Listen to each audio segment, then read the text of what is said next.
திருவாசகத்துக்கு உருகாதார் ஒரு வாசகத்துக்கும் உருகார். ஓம் நம சிவாய. இன்னைக்கு பதிவுல திருவாசகம் போற்றி திருவகவல் பாடலோட பொருள் விளக்கத்தை பத்தி தான் பார்க்க போறோம். ஏனக்குருளைக்கு அருளினை போற்றி. ஏனக்குருளை அப்படின்னா பன்றிக்குட்டி. குருவிருந்தத்துறை என்ற ஊர்ல சுகலன் சுகலை என்ற தம்பதிகள் வாழ்ந்து வர்றாங்க. அவங்களுக்கு 12 பிள்ளைங்க.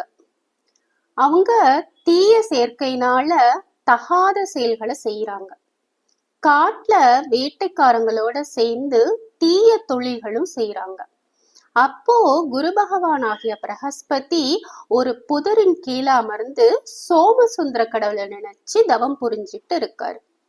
இந்த 12 பிள்ளைங்களும் அவர் மேல கல்ல தூக்கி எறிஞ்சு கை கொட்டி சிரிக்கிறாங்க. தியானம் களைஞ்ச கோபத்துல அவரு பன்றி குட்டிகளாக போகும்படி சாபமிட்டுறாரு. உடனே அந்த 12 பிள்ளைகளும் பயந்து போய் தங்களோட செய்கைக்கு வருந்தி வணங்கி நிக்கிறாங்க. பிரகஸ்பதியும் இறைவனே உங்க மேல கருணை கொண்டு உங்களுக்கு முளைப்பால் கொடுத்து உங்களை உய்விப்பான் அப்படின்னு சொல்றாரு. அதே மாதிரி அந்த 12 பேரும் பக்கத்து காட்டுல வாழ்ந்து வர பெண் பன்றியின் வயிற்றுல பிறக்குறாங்க. பெண் பன்றியும் ஆண் பன்றியும் வேட்டைக்கு போகும்போது பாண்டிய மன்னன் 2 பன்றிகளையும் வேட்டையாடி கொன்னுறான். தாய் பன்றியை காணாத குட்டி பன்றி குட்டிகள் பசியால கத்துது, துடிக்குது. இதை கண்ட எம்பெருமான் அதுங்க மேல கருணை கொண்டு தாய் பன்றியா உருவெடுத்து முளைப்பால் கொடுத்து காப்பாற்றுறாரு. பன்றி குட்டிகளும் இறைவனோட அமுதப்பால் குடிச்சு முக்தி பெற்றதாம். இதைத்தான் மாணிக்க வாசகர் ஏனக்குருளைக்கு அருளினை போற்றி அப்படின்னு அவ்வளவு அழகா பாடியிருக்காரு. மான கையிலை மலையாய் போற்றி. பெருமை மிக்க கையிலை மலையை இடமாக கொண்டவனே உன்னை போற்றுகின்றேன். அருளிட வேண்டும் அம்மான் போற்றி. அடியேனான நான் எப்பிறப்பிலும் உனக்கு தொண்டு செய்யும் நினைவுடனே வாழ அருள் தர வேண்டும் அம்மானே, உன்னை போற்றுகின்றேன் அப்படின்னு பொருள். இருள் கெட அருளும் இறைவா போற்றி. இதுல இருள் என்ற சொல்லுக்கு அஞ்ஞானம் என்ற பொருள்ல மாணிக்க வாசகர் சொல்லியிருக்கார். அஞ்ஞானம் அப்படின்னா அறியாமை. இறைவன் திருவருள் கைகூடினால் ஒழிய அஞ்ஞானத்தை போக்குதல் அப்படிங்கிறது இயலாத காரியம். அஞ்ஞானத்தை போக்குற இறைவனோட அருள் நம்மோட தகுதியை வச்சு வர்றது இல்லை. தகுதியை நோக்கி வர்றது அப்படின்னா அவர் இருள் கெட அருளும் அப்படின்னு சொல்லியிருக்க மாட்டாரு. இருள் கெட உதவும் அப்படின்னோ அல்லது இருள் கெட புரியும் அப்படின்னோ சொல்லியிருப்பாரு. ஆனா அவரு இருள் கெட அருளும் அப்படின்னு தான் சொல்லியிருக்காரு. அதனால அருளும் என்றதுனால அந்த செயல் இறைவன் கருணையினால வர்றது. அதனாலதான் இருள் கெட அருளும் இறைவா போற்றி அப்படின்னு அவ்வளவு அழகா பாடியிருக்காரு. அஞ்ஞானம் போனாதான் ஞானத்தை பத்தி நம்ம தெரிஞ்சுக்க முடியும். தளர்ந்தேன் அடியேன் தமியேன் போற்றி. உனக்கு அடிமையாகிய நான் மெய்ஞானத்தை அடைய முயன்றும் முடியாததனால தளர்ச்சி அடைந்து திக்கற்றவனாக நிற்கின்றேன். என்னை காத்தருள உன்னை போற்றுகின்றேன். இதுதான் பொருள்.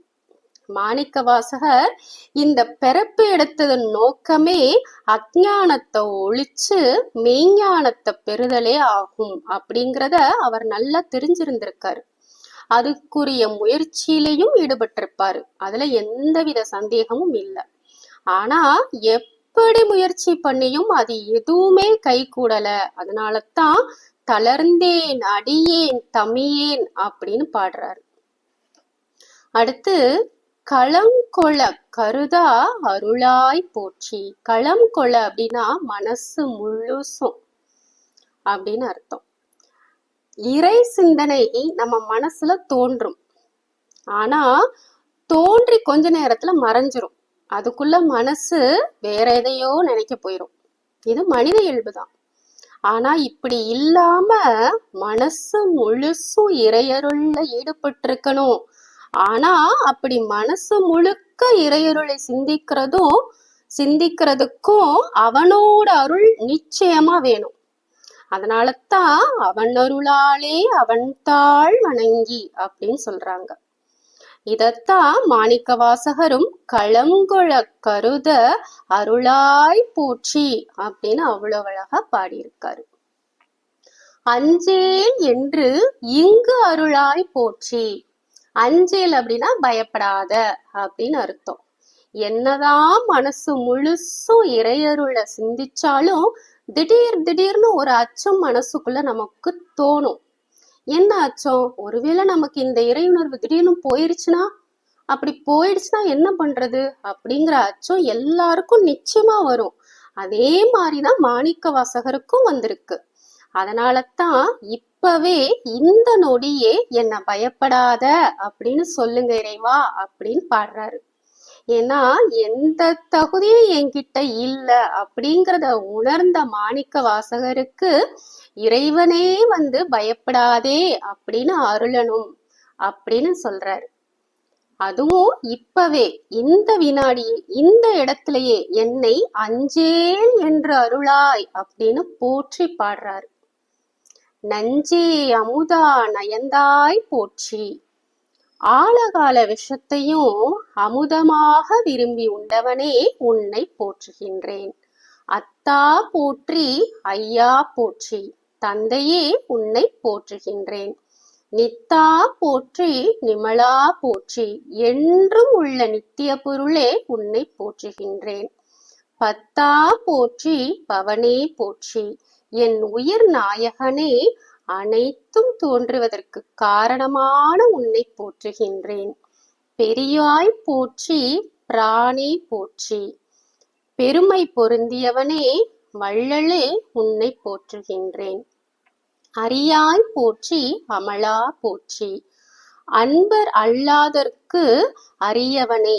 அமலா அப்படின்னா மலம் இல்லாதவன், இயல்பாகவே மலங்களிலிருந்து நீங்கியவன் அப்படின்னு பொருள். மும்மலங்கள் அப்படிங்கிறது ஆணவம், கண்மம், மாயை. இப்படி மலங்களிலிருந்து நீங்கியவனே உன்னை போற்றுகின்றேன். இதத்தான் அரியாய் போற்றி, அமலா போற்றி அப்படின்னு அவ்வளவு அழகா பாடியிருக்காரு. நாளை அடுத்த பதிவில் பார்ப்போம். ஓம் நம சிவாய.